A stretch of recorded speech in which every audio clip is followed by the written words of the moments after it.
हर कोई बात करता है कि लव बर्ड के प्राइस गिर गए, लव बर्ड के प्राइस गिर गए, लेकिन क्या किसी ने ये बताया कि लव बर्ड के प्राइस क्यों गिर गए?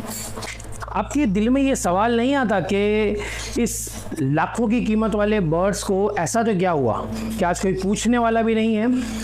जिस बर्ड के चमकते हुए फ्यूचर के बारे में लोग बात करते थे, आज उसे अंधेरे में धकेल दिया है।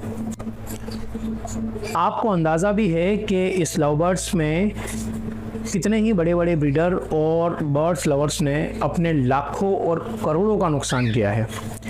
आपको ये नुकसान ना हो इसलिए हमने एक प्रोग्राम लॉन्च किया है जिसकी डिटेल्स आपको पेट गुरुजी पे मिल जाएगी।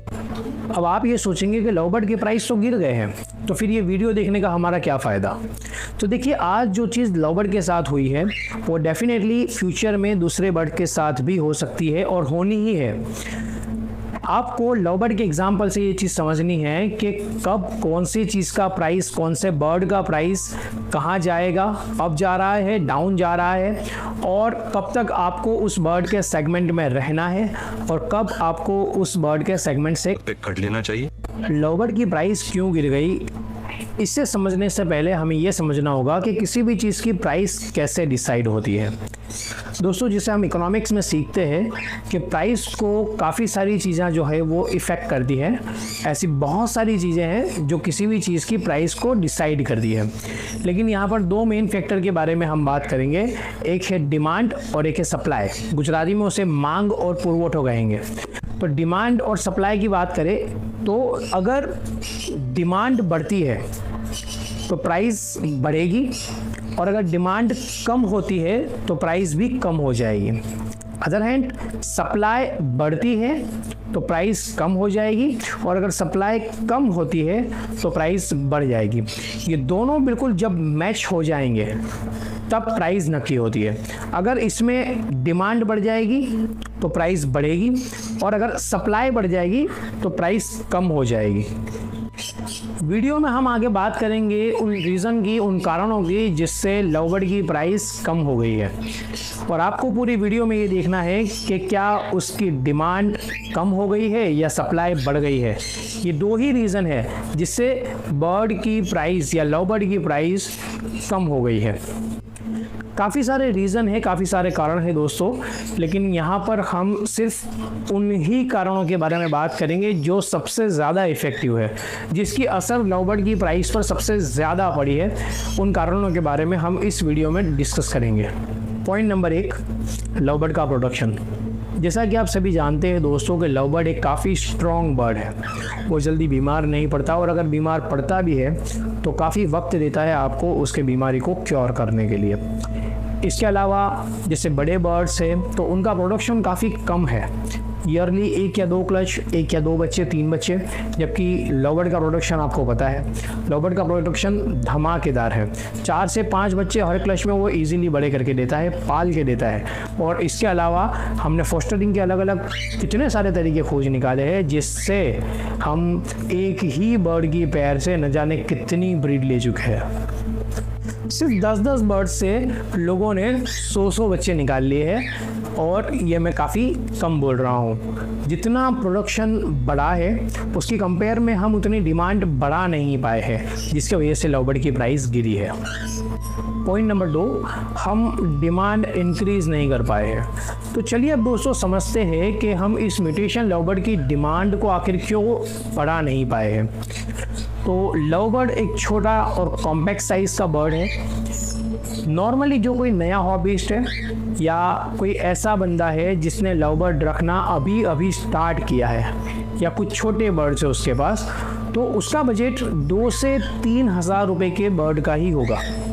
वो कभी भी लाखों रुपए का इन्वेस्टमेंट बर्ड में नहीं करेगा, क्योंकि उसके पास अभी उतना नॉलेज नहीं है, उतना एक्सपीरियंस नहीं है। तो म्यूटेशन लव बर्ड्स में हमेशा वही बंदा इन्वेस्ट करेगा जिसको लव बर्ड्स का अच्छा खासा नॉलेज हो, यानी कि कोई पुराना और एक्सपीरियंस्ड ब्रीडर ही लव बर्ड में आएगा। और हमारे पास उतने ज़्यादा ब्रीडर नहीं अवेलेबल थे जो लव बर्ड में हम शिफ्ट कर सकें। Point number 3, me too effect. मेरे काफ़ी सारे दोस्त और काफ़ी सारे ब्रीडर जो थे उन्होंने अपने पुराने बर्ड्स को निकाल कर लव बर्ड्स का सेटअप डाल दिया, और ऐसा ऑलमोस्ट सभी ने किया। इसे मैं मीटू इफ़ेक्ट कहता हूँ। इससे हुआ यूँ कि सभी के पास लव बर्ड जमा होना शुरू हो गए, और इसके साथ साथ उनके पास लव बर्ड्स की काफ़ी अच्छी ब्रीड भी आ रही थी, जिससे उनके पास लव बर्ड का स्टॉक बेगी हो गया। अब मैंने पहले बताया था कि नया हॉबिस्ट इसमें डायरेक्ट आएगा नहीं, तो ऐसी सिचुएशन के अंदर डिमांड के कंपेयर में सप्लाई का बढ़ना जाहिर सी बात है। Point number 4, no export. जब हम दूसरे देशों के साथ कंपेयर करते हैं कि वहाँ तो प्राइस इतनी नहीं गिरी, तो फिर इंडिया में क्यों? तो मैं आपको बता दूं कि इंडिया की एक्सपोर्ट इंपोर्ट पॉलिसी काफ़ी सारी देशों से काफ़ी अलग है। उन देशों में एक्सपोर्ट काफ़ी आसानी से हो जाता है, लेकिन इंडिया में एक्सपोर्ट इतनी आसानी से पॉसिबल नहीं है। तो हम एक्सपोर्ट नहीं कर पा रहे हैं, दूसरा हमारे यहाँ का खुद हम इतने डिमांड जनरेट नहीं कर पा रहे हैं। तो ऐसी सिचुएशन के अंदर स्टॉक का इंक्रीज़ होना एक आम बात है। पॉइंट नंबर 5, लव बर्ड की साइज़ और उसका प्राइस सेगमेंट। दोस्तों, आपको जानकर हैरानी होगी कि हर बर्ड का उसके साइज़ और उसके प्रोडक्शन के हिसाब से उसका एक प्राइस सेगमेंट होता है, उसका एक प्राइस रेंज होता है। चाहे कितनी भी हैवी म्यूटेशन क्यों ना हो, चाहे कितनी भी कॉस्टली, कितनी भी महंगी म्यूटेशन क्यों ना हो, at the period of time उसे उस रेंज में आना ही पड़ता है। ऐसे ही लव बर्ड्स का भी एक प्राइस सेगमेंट है, एक प्राइस रेंज है। कुछ वक्त पहले जाइए और चेक कीजिए कि नॉर्मल वाले जो लव बर्ड्स थे उनका क्या प्राइस था और म्यूटेशन वाले लव बर्ड्स का क्या प्राइस था, और आज वो आसमानों के ऊपर जो प्राइस रहता था वो म्यूटेशन वाले लव बर्ड्स का प्राइस क्या है? क्या वो उस नॉर्मल लव बर्ड्स के रेंज में नहीं आ गया? डेफिनेटली वो वहीं पर है। तो कभी भी बर्ड में, किसी भी बर्ड में इन्वेस्ट करने से पहले आप उस बर्ड की प्राइस रेंज या प्राइस सेगमेंट को समझ लेना ज़रूरी है।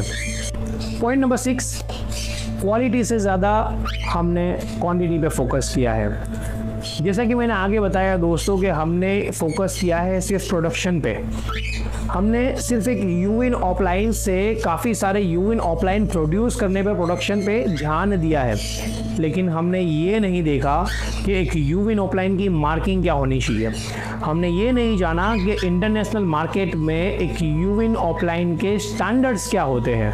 हमने तो सिर्फ प्रोडक्शन किया है, चाहे वो फिर कैसी भी क्वालिटी हो, और फिर हमने गधे घोड़े सब साथ में कर दिए हैं, जिससे मार्केट में प्रोडक्शन तो आया है, भरपूर आया है, लेकिन अच्छी क्वालिटी से हम कोसों दूर है। तो इस वीडियो में दोस्तों हमने बात की वो सारे मेन फैक्टर की, वो सारे मेन रीज़न की जिससे लव बर्ड्स की प्राइस इंडिया में गिर गई है। वीडियो पसंद आया हो तो लाइक, शेयर एंड सब्सक्राइब, और एक और बार फिर से उस प्रोग्राम के बारे में याद दिला दूँ जो हमने पेट गुरुजी पे डाला है। Please visit. Thank you.